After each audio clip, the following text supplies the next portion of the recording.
Good morning everyone, welcome back to my channel English tanker में। Guys आज हम करने वाले हैं ट्रांसलेशन, लेकिन हिंदी टू इंग्लिश। ठीक है, इसकी हम करेंगे ट्रांसलेशन इंग्लिश में। यहाँ पर लिख कर बताऊंगी ताकि आपके लिए समझना और पढ़ना आसान हो। ग्रामेटिकली स्ट्रक्चर के अकॉर्डिंग सेंटेंस को हम फॉर्म करेंगे। तो जल्दी से इस वीडियो को लाइक कर दीजिए। जो लोग चैनल पर नए हैं सब्सक्राइब कर लें, बेल आइकन को प्रेस करना मत भूलिए ताकि ऐसी वीडियो आपको मिलती रहे। आज का टॉपिक है बेरोजगारी की समस्या और समाधान, problem of unemployment and it's solution.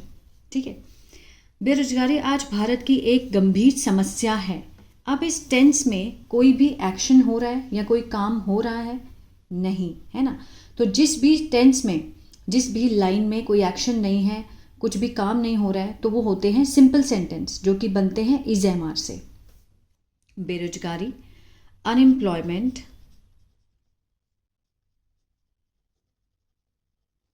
ठीक है, इज अ क्या है, serious problem in India today. ठीक है, ये हो गया हमारा फर्स्ट सेंटेंस। आगे देखते हैं। जब कोई व्यक्ति काम करने की इच्छा और योग्यता रखता है, मीन्स उसके पास योग्यता होती है या फिर इच्छा होती है। अब किसी भी चीज़ के होने के लिए हम क्या लगाते हैं, हैज़ या हैव। ठीक है, तो यहाँ पर हम उसी से बनाएंगे। when a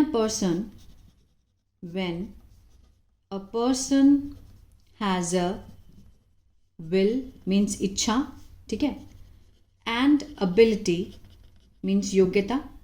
अगर किसी व्यक्ति के पास कोई रखता है, क्या रखता है, इच्छा या फिर योग्यता रखता है, किस चीज़ की, टू वर्क, काम करने की। ठीक है, लेकिन उसे नौकरी नहीं मिलती है, लेकिन उसे नौकरी नहीं मिलती। अब ये क्या है, ये प्रेजेंट इंडेफिनेट का नेगेटिव है, जिसमें हम क्या लगाएंगे, डू नॉट या फिर डज नॉट। ठीक है, चलिए। बट अब देखिए, a person has a will and ability to work but does not get, नहीं मिलती है, अ जॉब। क्लियर है, तो उसे बेरोजगार कहा जाता है। अब मैंने कहा ना, पैसिव में जाता है या फिर गया है का सेंस आता है। ठीक है, कौन कह रहा है ये नहीं दिखाया गया। उसे बेरोजगार कहा जाता है। ही इज कॉल्ड, इज के साथ थर्ड फॉर्म, इज कॉल्ड, कहा जाता है। क्या कहा जाता है, अनएम्प्लॉयमेंट, अनएम्प्लॉयड। ठीक है, तो इस तरह से हम सेंटेंस की फॉर्मेशन करेंगे। नेक्स्ट देखते हैं, बढ़ती जनसंख्या, शिक्षा की कमी, तकनीकी बदलाव इसके मुख्य कारण हैं।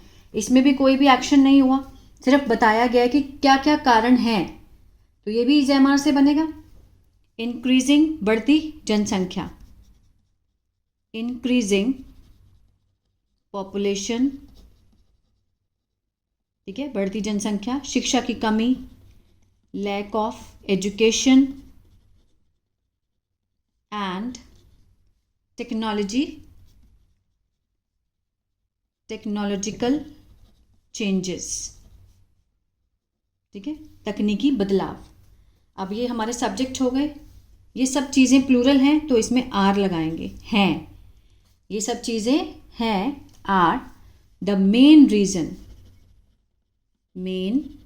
रीज़न है किस चीज़ के, फॉर दिस, इसके लिए।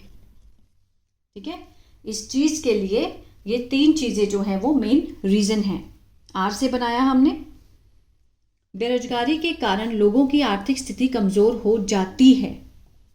ठीक है, प्रेजेंट इंडेफिनेट। चलिए, किसके कारण, बेरोजगारी के कारण। ड्यू टू अनएम्प्लॉयमेंट, बेरोजगारी के कारण, the economic condition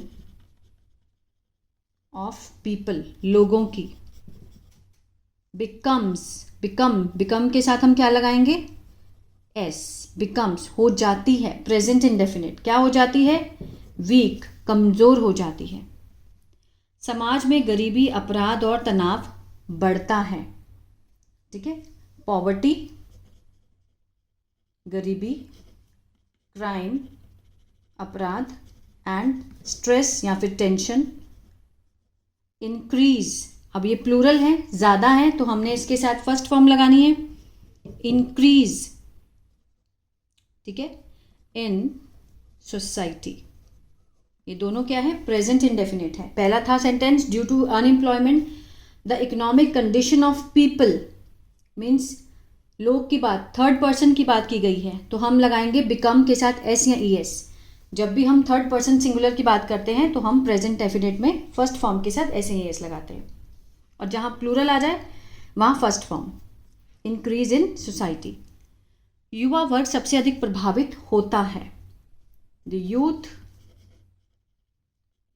youth are the most affected, ठीक है, the youth are the most affected, सबसे ज़्यादा कौन प्रभावित होता है, यूथ।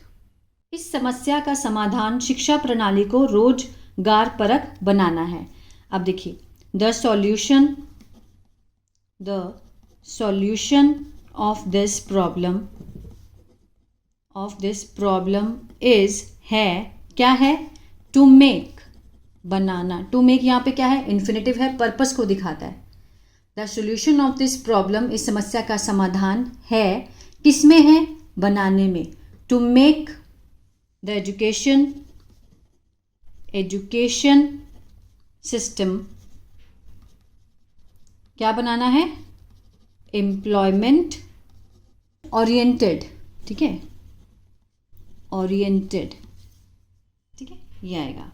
रोजगार परक मीन्स एम्प्लॉयमेंट ओरिएंटेड। आगे देखते हैं, सरकार को नए उद्योगों और स्वरोजगार योजनाओं को बढ़ावा देना चाहिए। अब चाहिए का सेंस दे रहा है तो यहाँ पे हम शुड लगाकर बनाएंगे।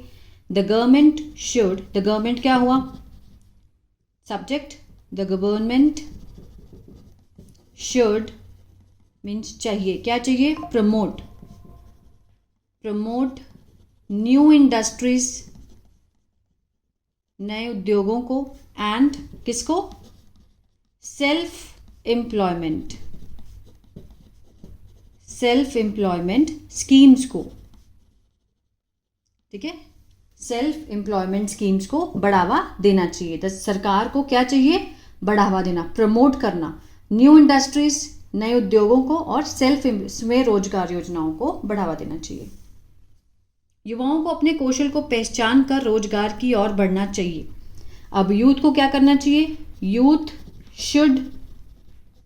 यूथ को चाहिए, क्या चाहिए, आइडेंटिफाई, पहचान करनी चाहिए, किस चीज़ की, देयर स्किल, अपने कौशल की, एंड, और क्या करना चाहिए, आगे बढ़ना चाहिए, मूव फॉरवर्ड, किस चीज़ के लिए, सेल्फ एम्प्लॉयमेंट के लिए, यूथ शुड। अब ये शुड से बनेगा, क्या करना चाहिए, पहचान करनी चाहिए, किस चीज़ की, अपने कौशल की, their skills, and move forward, आगे बढ़ना चाहिए सेल्फ एम्प्लॉयमेंट के लिए। अगर हम सभी मिलकर प्रयास करें तो इस समस्या को काफ़ी हद तक कम किया जा सकता है, ठीक है। If we all try together, एक साथ, ठीक है, इफ़ वी ऑल ट्राई, अगर हम प्रयास करते हैं एक साथ, दिस प्रॉब्लम, किया जा सकता है, सिर्फ सकता नहीं है, जा भी है, जा का सेंस आए, गया का सेंस आए, पैसिव होता है, ठीक है, तो इसमें कैन का क्या लगेगा, पैसिव लगेगा। This problem can be, third form, reduced, ठीक है, काफ़ी हद तक, to some extent, to great extent, ठीक है, एक्सटेंट, काफ़ी हद तक मीन्स ग्रेट, कुछ हद तक, सम एक्सटेंट, काफ़ी हद तक, ग्रेट एक्सटेंट, क्लियर है। रोजगार देना केवल सरकार की जिम्मेदारी नहीं बल्कि समाज और हर व्यक्ति की भी है। रोजगार देना, प्रोवाइडिंग, जेरेंट है, providing employment is not only the government's duty, या फिर रिस्पॉन्सिबिलिटी, बट ऑल्सो, और किसकी है, of the society and every individual,